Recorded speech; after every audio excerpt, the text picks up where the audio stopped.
اور ہمارا عمل بھی کیا عمل؟ ہم جو عمل کریں گے وہ کیا عمل؟ ہم نماز جو پڑھیں گے وہ کیا نماز ہے؟ ہماری نماز کہاں ہے اور امام زین العابدین کی نماز کہاں؟ ایک شخص نے دیکھا امام نماز میں تھے، امام کی ردا گر گئی، اس نے بعد میں کہا امام آپ نماز پڑھ رہے تھے، نماز میں ابا دینا مستحب ہے، آپ کی ردا گر گئی تھی۔ امام نے فرمایا وہ نماز ہی کیا ہے جس میں پتہ چل جائے کہ ردا لوش پر ہے یا گر گئی؟ اگر نماز وہ ہوتی ہے جس میں پتہ نہ چلے کہ پاؤں سے تیر نکالا جا رہا ہے تو ہماری نماز کیا؟ ہمارا عمل کیا؟ راوی نے پوچھا امام سے اچھا اگر نماز اسے کہتے ہیں تو ہم جو پڑھتے ہیں وہ کیا ہے؟ کہا کوئی بات نہیں، تم سے وہی نماز قبول، تم وہی نماز پڑھو جو تم پڑھ سکتے ہو، لیکن مستحبات کو ساتھ پڑھ کر تدارک کرو، سنت نمازوں کو بھی ساتھ میں پڑھنے کی عادت بنائے۔ ومن یأتم منکم بامام، اگر تم میں سے کوئی کسی امام کو فالو کرتا ہے فلیعمل بعملہ، پھر اس کے پیچھے اس کے نقش قدم پر چلنا بھی ہوگا۔ محبت کا تقاضا یہ ہے کہ ہم امام کے نقش قدم پر چلیں، محبت کا تقاضا یہ ہے کہ ہم امام کی طرح بننے کی کوشش کریں، ہمارا کردار امام کے کردار کا آئینہ ہو، کوشش کریں، ہو نہیں سکتا الگ مسئلہ ہے۔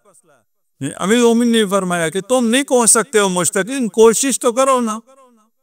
میرے شیعہ یہ تو کہہ سکو کہ ہم نے کوشش کی، لیکن علی آپ کا عمل کہاں، میرا عمل کہاں؟ انتم شورۃ اللہ، اب امام آپ سے کہہ رہے ہیں کہ آپ دین، آپ اللہ کے نگہبان ہیں، یعنی امر و نہی الہی کے نگہبان، آپ دین خدا کے نگہبان آپ ہیں۔ آج تو یہ دنیا میں پتہ چل گیا ہے کہ عالم اسلام کے نگہبان مکتب تشیع ہے۔ اگر شیعان علی ابن ابی طالب نہ ہوتے تو شاید آج اسلامی کسی ملک کا وجود باقی نہ ہوتا۔ جس طرح اسرائیل بڑھ رہا تھا نا، اس کو کس نے روکا؟ اس کو نعرہ حیدری نے روکا ہے۔ وَأَنْتُمْ أَعْوَانُ اللَّهِ، تم اللہ کے اعوان ہو، انصار ہو۔ آپ امام زمانہ کے اعوان و انصار کی دعا کرتے ہیں، امام کے اعوان، امام کے انصار، اللہ کے اعوان، اللہ کے انصار، دین خدا کے اعوان، دین خدا کے انصار، آپ اعوان اللہ ہیں۔ وَأَنْتُمْ أَنصَارُ اللَّهِ وَأَنْتُمُ السَّابِقُونَ الْأَوَّلُونَ۔ آپ کو بہت کہا جاتا ہے نا فلان سابقون میں سے ہیں اس لیے انہیں مانو، امام فرما رہے آپ اولون میں ہیں، آپ سابقون میں ہیں۔ اس کی تشریح زیادہ ہے، میں اس میں وارد نہیں ہوتا ہوں۔ انتم السابقون الی الجنہ، تشریح خود امام نے فرمائی۔ سابق یہ نہیں ہے کہ اسلام پہلے لایا ہو، سابق وہ ہے جو سب سے پہلے جنت میں جائے۔ بھئی سب سے پہلے اسلام لائے اور سب سے پہلے جنت جہنم چلا جائے تو کون سا سابقون ہو؟ اس سابقون کا فائدہ کیا ہوا؟ سابقون وہ ہیں جو جنت میں سب سے پہلے جائیں، اور جنت میں سب سے پہلے کون جائیں گے؟ عزاداران سید الشہداء۔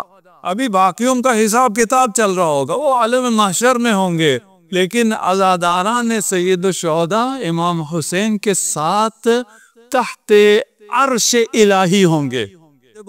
تو سب سے پہلے آپ سے کہا جا رہا ہوگا چلو جنت چلو، لیکن کوئی جنت کی طرف نہیں تھے۔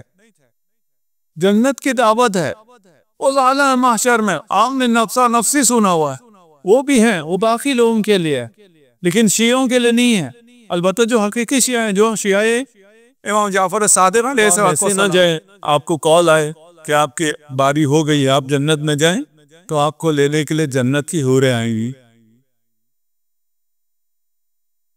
اب اعلان نہیں ہو رہا، اب حوریں آئی ہیں اور آپ سے کہا جا رہا ہے جنت کی طرف تشریف لائیے۔ عزادار آنکھ اٹھا کے حور کی طرف دیکھے گا بھی نہیں، پوچھا کیا ہوا؟ جنت کی طرف دعوت ہے، حوریں آ کے دعوت دے رہی ہیں، کہہ رہا ہم جمال حسین کو دیکھ رہے ہیں، یہی ہماری جنت ہے۔ انتم السابقون الی الجنہ، سب سے پہلے جنت میں جانے والے آپ ہیں، اس لیے آپ سابقون ہیں، سب سے جنت میں جانے والے آپ ہیں، اس لیے آپ اولون ہیں۔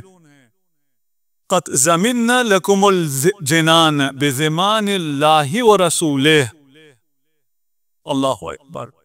امام ارشاد فرماتے ہیں میں ضمانت دیتا ہوں جنت کی، لیکن اپنی ضمانت نہیں دے رہا، میں ضمانت دیتا ہوں اللہ کی اور اللہ کے رسول کی ضمانت دے رہا ہوں تمہیں جنت کی۔